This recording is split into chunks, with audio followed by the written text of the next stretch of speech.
Om Sthapakaya cha dharmasya sarvadharmasvarupine avatara varishtaya Ramakrishnaya te namaha.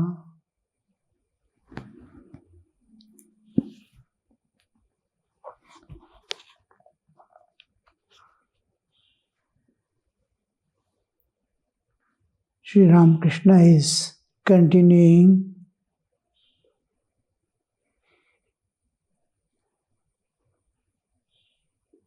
the chatak bird drinks only rainwater. Though the Ganges, the Yamuna, the Godavari and all other rivers are full of water, and though the 7 oceans are full to brim, still the chatak will not touch them. It will drink only the water that falls from the clouds. There is whether historical or Puranic understanding that there is a bird called chatak which doesn't take water from anywhere, but straight away it is coming from cloud. Alone it will be waiting for the clouds to rain. It stands with the mouth open, and when the rain comes, it drinks. Otherwise, it doesn't take water at all. So that he is giving the example how the man enjoys only the company of God and devotees, and never of these worldly enjoyments, physical enjoyments, sensual enjoyments that appear and disappear in a moment, but along with it comes a chain of suffering and bondage. He who has developed such yoga can see God, waiting for the Lord's grace. In the theater, the audience remains engaged in all kinds of conversation.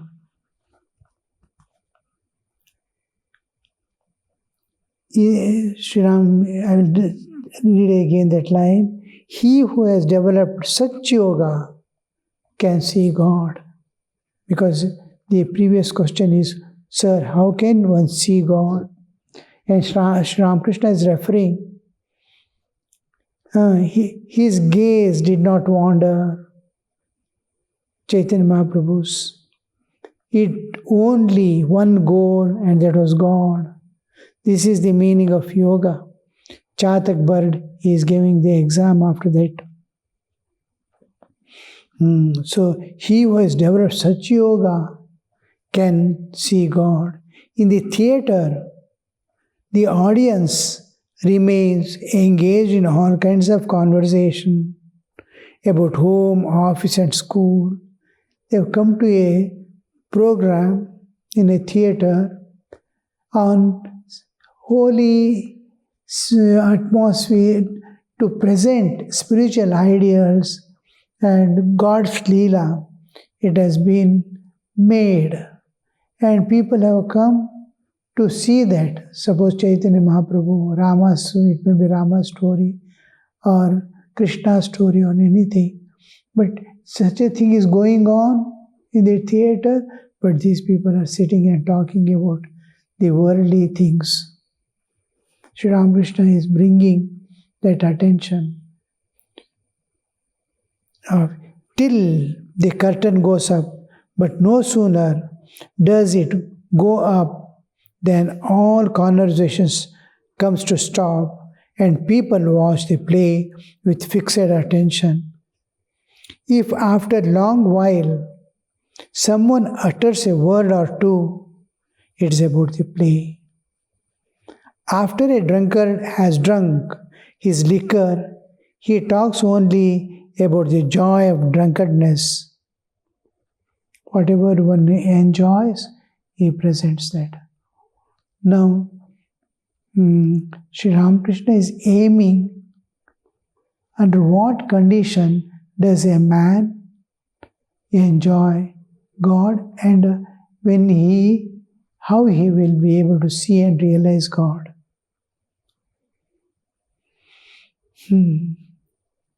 Means go on feeling inside about divine, talk about divine, think about divine, do all the duties of your life, but all the thinking and all that must be going on deep within, just external activities, as if you are projecting out a hand from the window and doing something and withdrawing your hand from the window. Like that, you do all the activities, living in God, dwelling in God, and attending to the duties of life.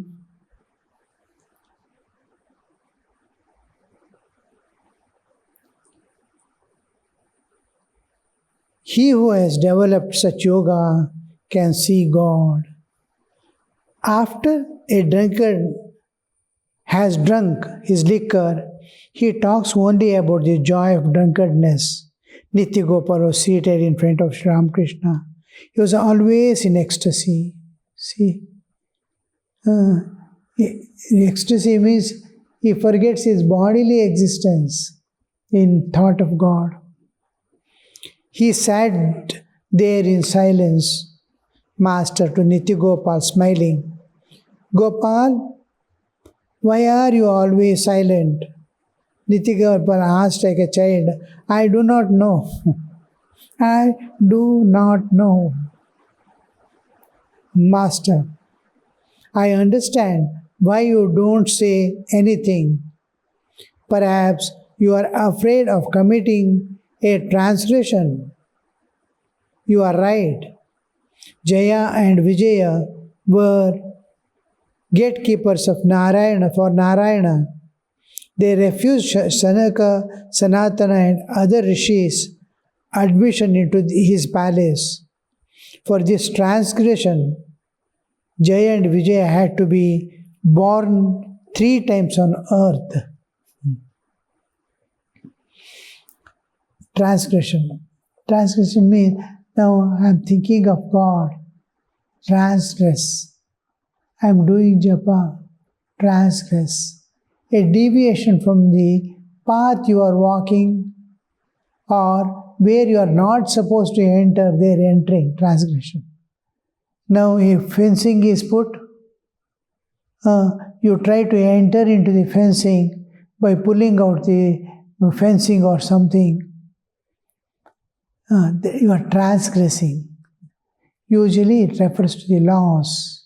You are not supposed to do, you are doing. When you are doing japa, calling on God, not supposed to enter into the worldly things. Mind should not be allowed. I am sitting for meditation with closed eyes and thinking of this world and so many things. It is transgression.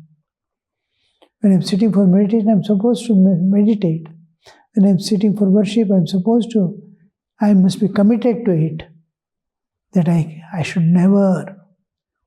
From the early stages of spiritual life, we have to develop this tendency not to transgress, not to transgress. Be committed, be committed. Once if you give a little concession to mind, it starts, it loses. It's like going in down, where there is no more control. A vehicle going down Sri Ramakrishna used to say, in places where there is only downward movements, once the cart was going down, in which Sri Ramakrishna was, it was so enjoyable. The horses are running down the hill. Sri Ramakrishna says, afterwards, getting down, I saw it is impossible to climb back, climb up and go. The horses found very difficult to pull the cart again back. Going down we will not know, but coming up will be very difficult.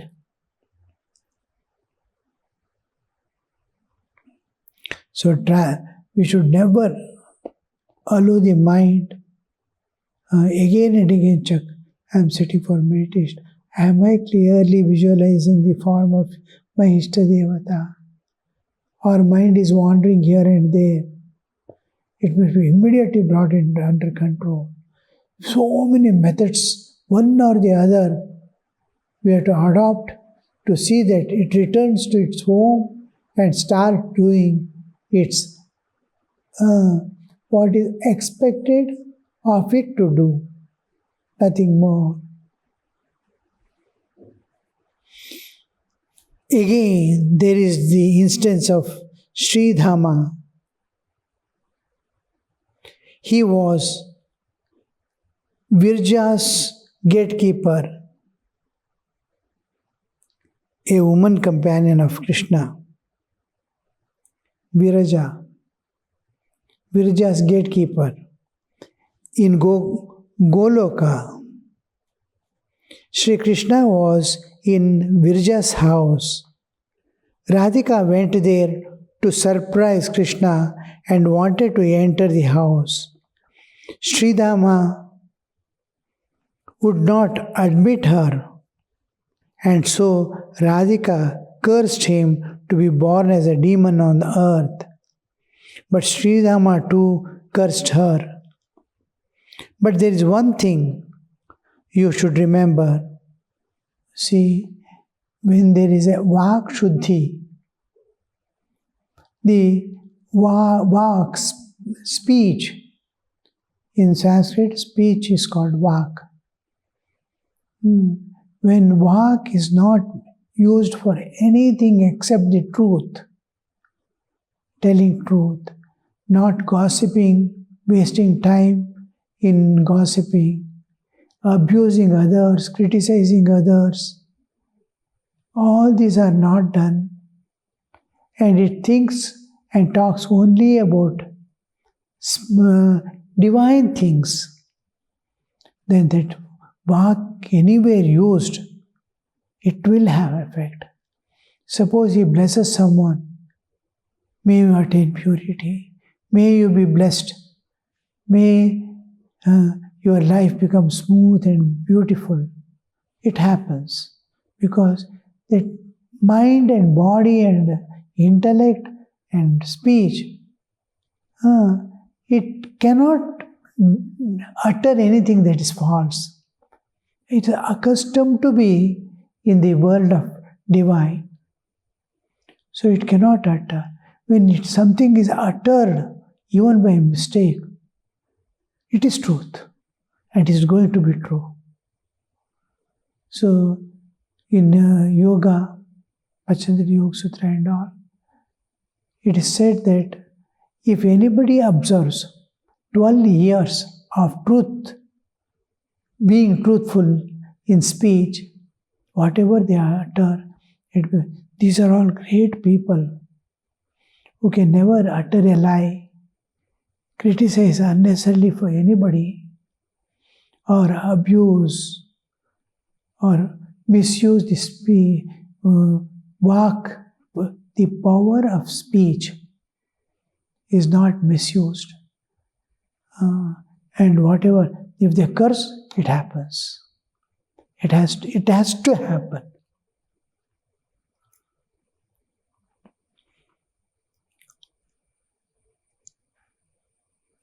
But there is one thing you should remember. When a boy walks holding the father's hand, he may fall into gutter. But what has he to fear if the father holds him by the hand? God is holding a man, he can never fall. The story of Sridhama is narrated in Brahma Vaivrata Purana. Kedar, who was a government official, had been living at Dhaka for some time. He had been transferred there from Calcutta. He was a devotee of Sri Ramakrishna and had gathered together at Dhaka many devotees who came to him regularly for spiritual instruction. As one should not come empty handed to a religious man, the devotees would bring Kedar sweets, Kedar sweets and other offerings. The devotees would bring Kedar. The devotees are going to Kedar. When they go to Kedar, they will bring fruits, sweets and other offerings, Kedar, to the master humbly. Should I eat those offerings? He had gathered a few. They all are devotees of Sri Ramakrishna. And there they are living far away in Dhaka, Bangladesh. Now, so Dhaka they are living, the devotees have gathered, and Kedar is the main person there. When they come, they bring sweets and all that. He is asking Sri Ramakrishna, should I eat them? Should I eat those offerings, Master? It won't injure you if the offerings are given out of love for God. It is not respect to Kedar, but love for God. Kedar is speaking about God. And the love for God is making them bring. I am getting the God's name, high spiritual ideas, spiritual values, moral values, all these things are, I am getting from the God is giving through Him. So for love of God, they bring it. They want to hear about God. They want to hear many things of the Leela of God. Regarding Sri Ramakrishna, they want to hear. So they come for love of God. They are coming to Kedar, and for love of God, they are bringing. Not for Kedar. It is for love of God. So it doesn't harm.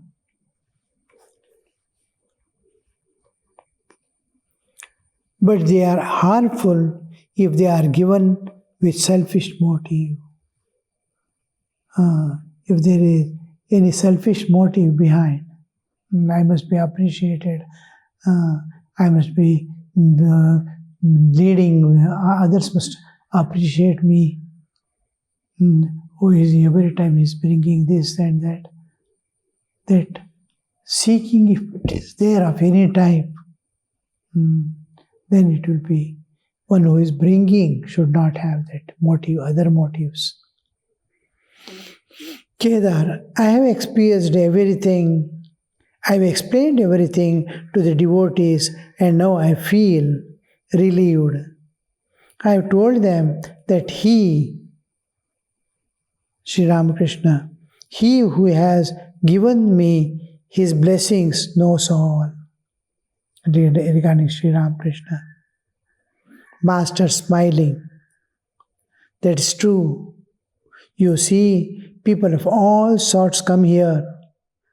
So they find here different things. Kedar, I do not need to know different things. Master smiling. Why not? One should know a little of everything. If a man starts a grocery shop, he keeps all kinds of articles there, including a little lentil and tamarind.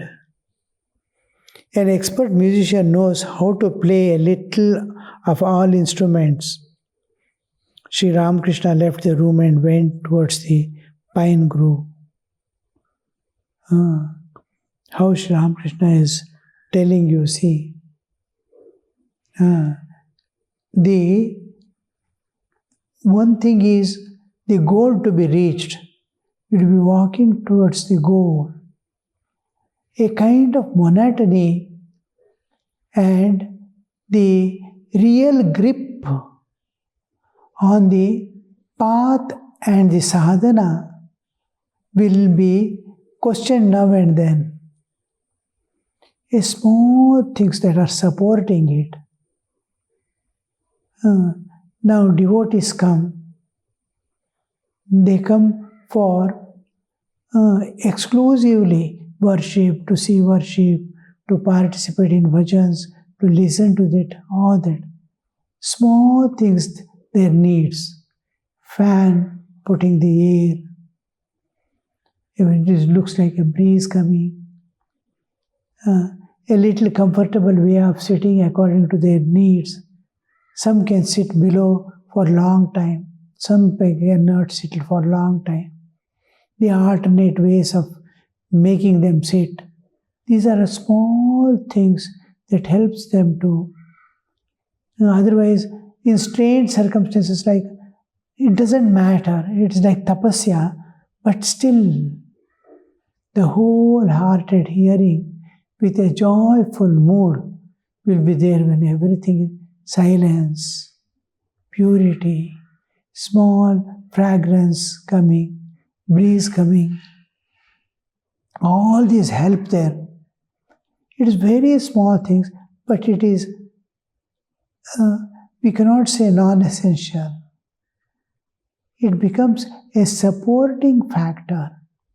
Sri Ramakrishna says, when you are worshipping, when you are pure spiritual things you are doing also, you must know a little of everything.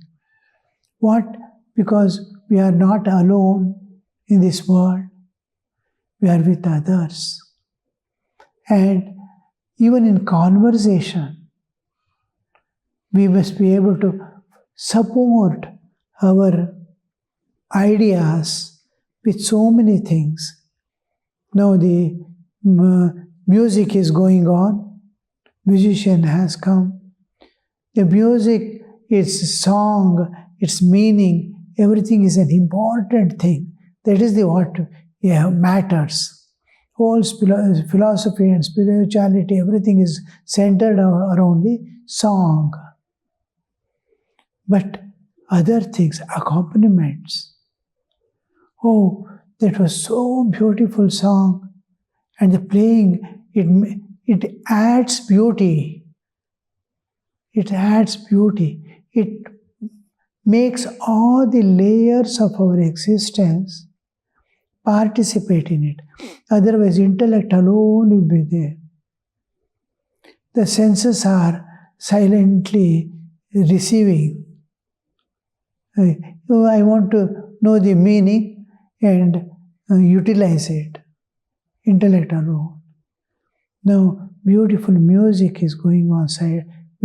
Accompaniment is going on. Tabla is going on. Violin is going on. Harmonium is going on. So many things are going on. Each adds different layers of your existence. Mind is pleased. Senses are pleased. As if the meaning is transported through a beautiful atmosphere to reach your heart. How nice it would be. And if you know this, you can make proper arrangements of all things. When you are presenting a thing, those people use that. Similarly, the Durga Puja. Durga image is the only thing and Puja is the second thing. But how many ways of decorating the Divine Mother to express her glory. The eyes which sees all this feels so, it's like a palatial band, that glory of Mother is heightened. Oh, she is the Rajarajeshwari. She is the Queen of the Queens. That atmosphere creates it. So all this becomes necessary to make our all layers participate in the program. It is then that you will be forgetting the world and body and being one with the object of perception. Otherwise, if I am given just only image is standing, all things are there. Puja is going on.